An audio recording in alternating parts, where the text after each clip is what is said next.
My first impressions were कि मतलब ठीक है. It's like there's no drama. It's like going very smoothly. But there was this stretch, and वहाँ पे I pressed the accelerator pedal and Initially, human beings were driving these cars. Now, softwares are driving these cars. In European conditions, it is okay. But in India, that is the only thing that if I have to pinpoint what is wrong with the car, that system actually is brilliant. Manufacturers have started more focusing on the ambient lightings and screen, but somehow they are cutting costs. There was a time when our TVs used to be 15-inch. Now there is a car which has a 15-inch. You have driven the car in the city traffic. I have driven the car. Should we call it a car? I was looking at it and I'm thinking, kya bana diya? I think if you ask me, one of my only grouse with the car was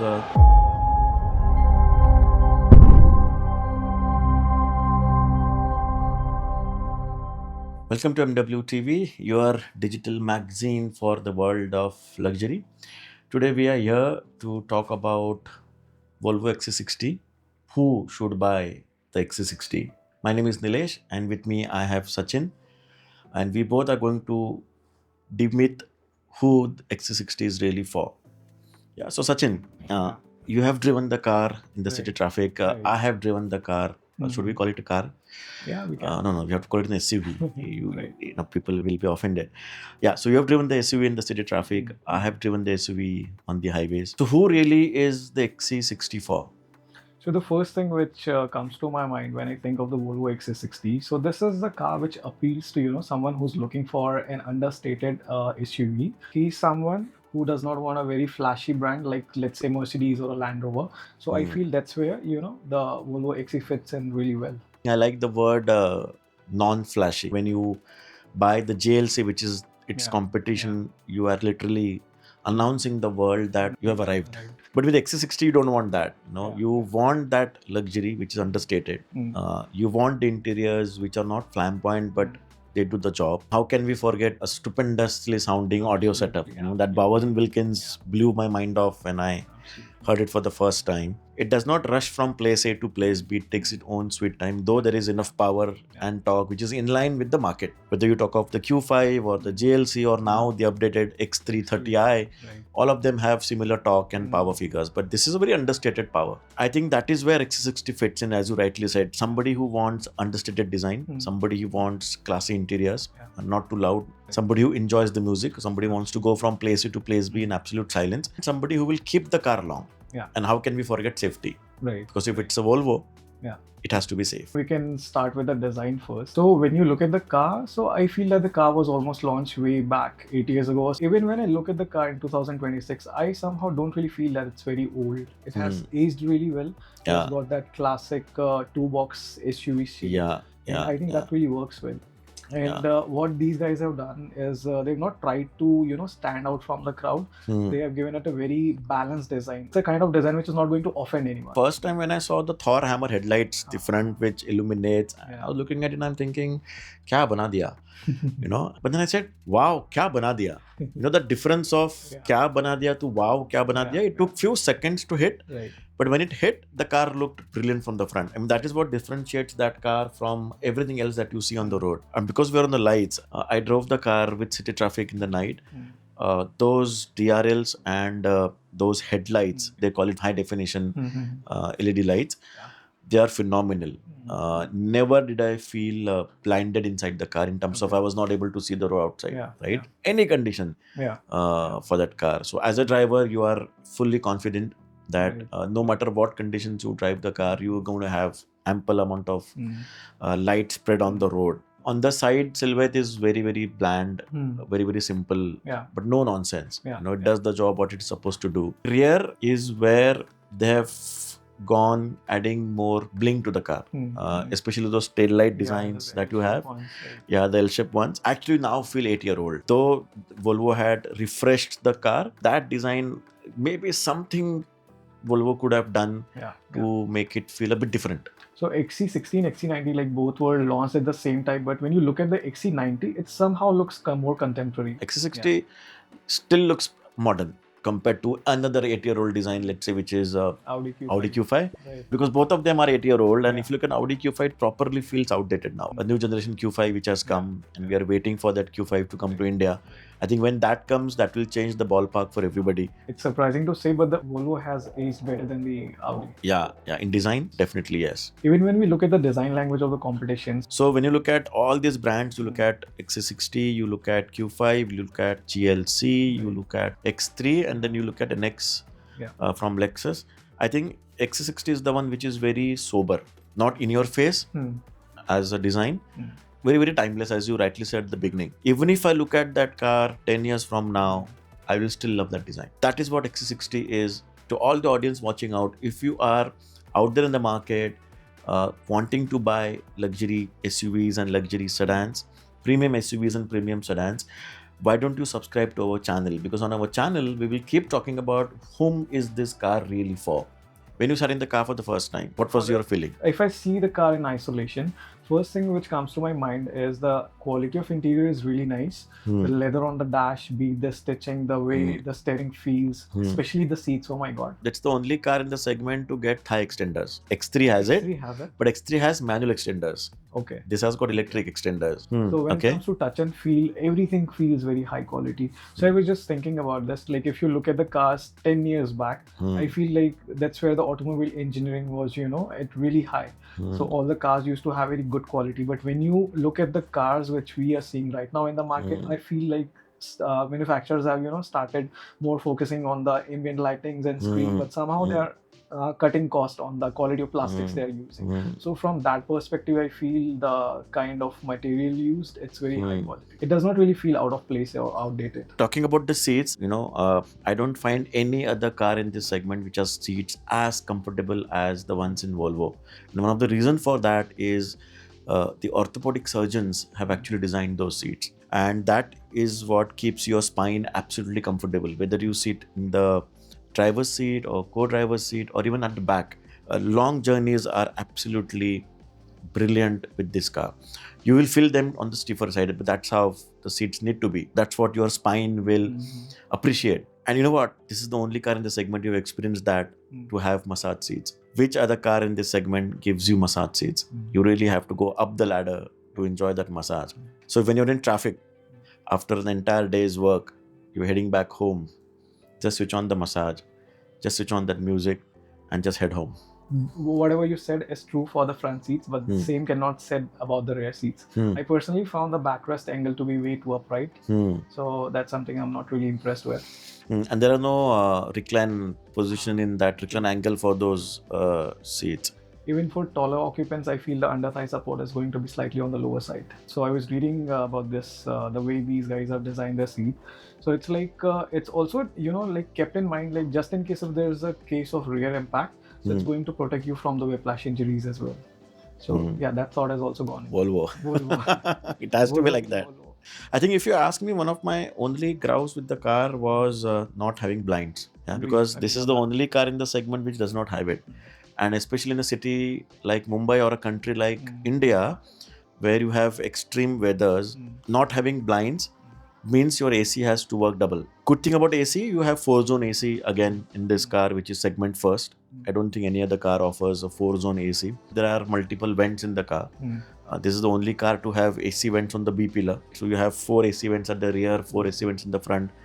But still, that's not a reason for not giving blinds. I think this is something that Volvo could have added to the car. In European conditions, it is okay. But in India, that is the only thing that if I have to pinpoint what is wrong with the car, I think blinds is the only thing I would say could have been incorporated in the car. And since we're talking about interiors, I think we can also discuss about the touchscreen. The pre-facelift XC60, I used to absolutely love that interior design, that the screen used to sit flush. Flush fit. Yeah, but what they have done now is they have increased the size of the screen. So when it comes to Volvo, they have this Bowers Wilkins center tweeter, so beautiful. But now it gets hidden. We had the earlier XC60 also with us for the review, and that screen came with an operating system called as Census. Or something, if I'm not mistaken. And it was a beautiful operating system. The icons there and the swiftness of that screen, it felt amazing. The new XC60 or entire range of Volvos now come with Google operating system. And it's typical Android operating system. right? So while it's good to use on the move, because now you don't need Android Auto to connect, because you log in from your Google ID, which is your Gmail ID, and entire screen becomes your own personal screen, right? From Spotify to YouTube Music to everything is inside there. Yes. And all your Google data is now inside there. Yeah.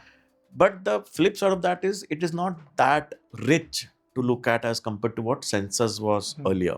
Again, a good thing to it is now your center map in your digital cockpit is a Google map, right? So your map is actually there in front of you.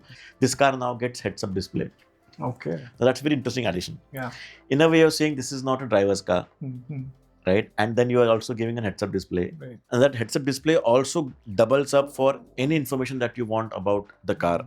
So when a track changes, you have the next track coming on the screen. Right. You switch on the navigation, you have those navigation details on the screen. So it's a very handy thing to happen. Not too sure how many owners would be driving the Volvo, but if you're the one who drives the car and owns the car, it's a brilliant addition to have. And because you mentioned Bowers and Wilkins, yes, how was your experience of that music I system? was just blown away when I heard this music system for the first time. I think it was 7-8 years back, and I was really impressed. And in 2026, I'm equally impressed because no other car comes as close to this. Now, talking on Bowers and Wilkins, so in the evening when I went back home, I took this car to a friend of mine. So I made him listen to the Formula One track in the car.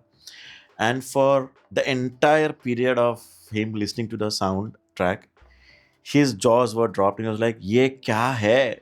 Ye maine kyun nahi liya?" In fact, ever since that he has sat in the XC60, he has not stopped praising the audio. And this is a customer who has bought 1.5x times expensive car as compared to what the XC60 really is. That is what sums up how brilliant the sound quality of Bowers and Wilkinson. In fact, I personally use Bang & Olufsen every day, and that becomes my reference point for anything. But that same track I heard in my car versus that same track I heard in XC60, there was terrific difference in the way the sound is produced in this car.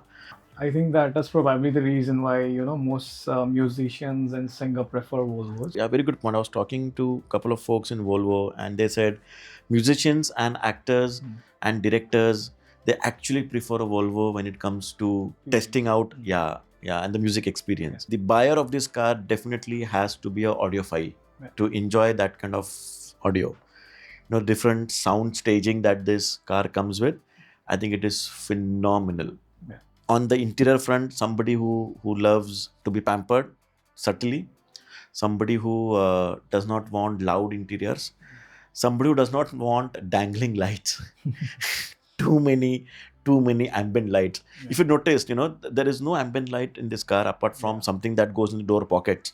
There is this very muffled light which is there in the door pockets. That's it. For those customers, we have GLC. Yes, we have a GLC. Yeah. So two extremes actually. One with too many lights and one with no lights. So since we're discussing about interiors, there's one point I would like to talk about is the screen. So essentially, Volvo, as we know, is the flag bearer of safety, right? But one thing which they really messed up, I feel, is the AC controls are integrated in the screen. So I personally am not a very big fan of it. I prefer physical controls and physical knobs. So when you're trying to, play with your AC controls, you're essentially taking your eyes off the road.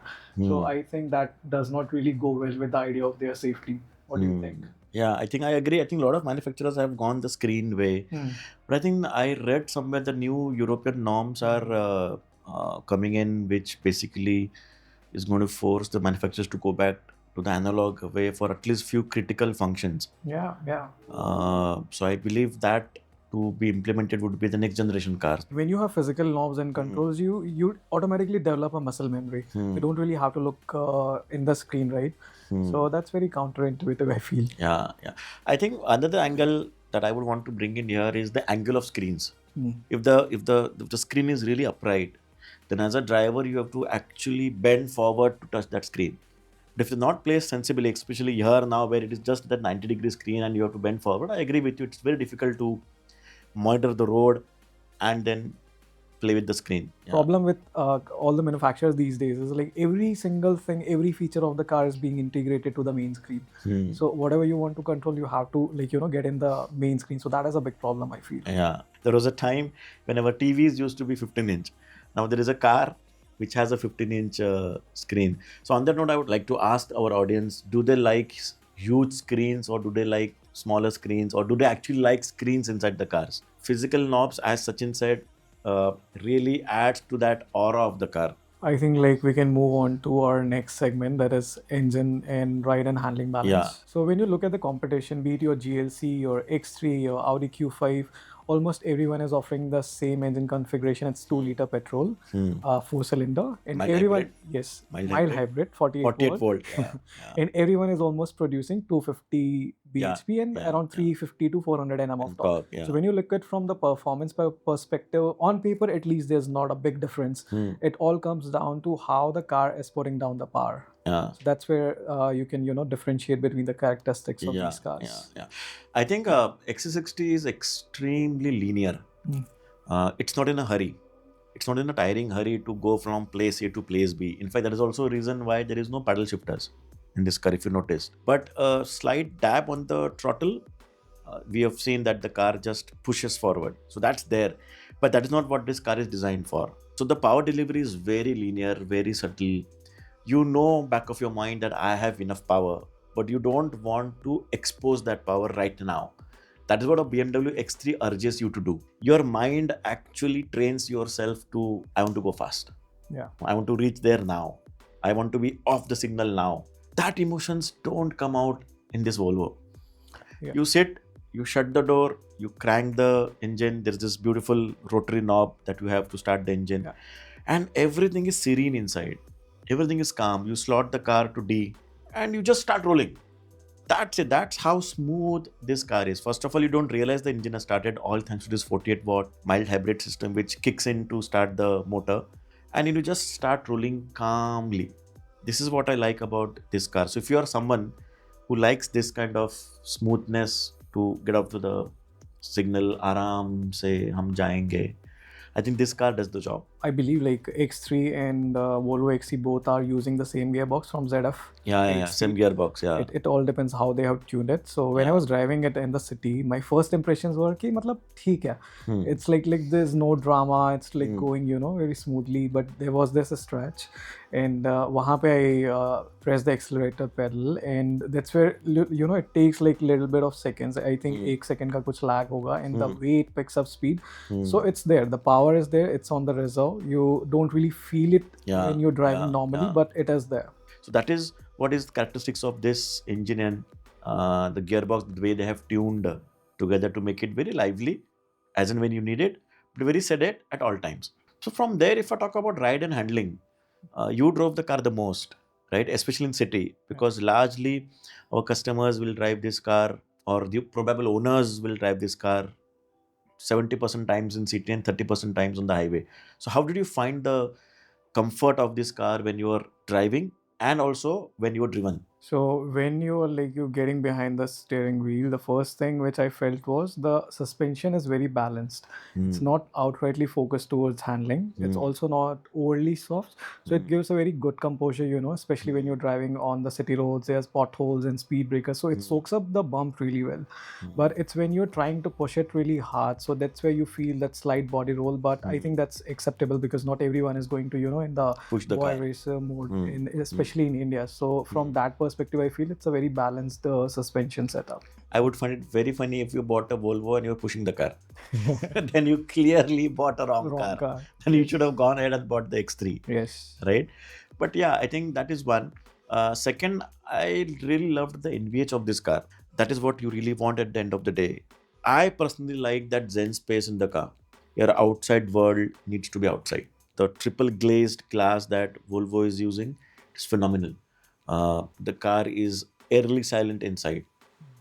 Even if you're not playing music, right? There are days when you'll want that calmness. कि यार आज बहुत काम था, मेरे को गाने भी नहीं सुनना है, right? I just want to be idle in the car, just going home or driven home. I think in those conditions, I found the car to be absolutely silent. There is no harshness. There is zero vibration. And engine तो बहुत दूर ही है वैसे भी, so there is no noise also inside the car. Neither outside noise nor inside ambient noise. So the car is absolute silent. So when I'm spending that kind of a money, I really need that zen space around me. So I think Volvo does that really well for me. And I feel that since the car is already available from like past 8 years, everyone know Yeah. it's a very established and well-built product. So it's not Yeah. going to give you trouble in the long run. Yeah. And coming to the suspension, I am not really sure if Audi Q5 offers it, but most of the cars come with standard suspension. No one is giving adaptive suspension, I believe. No.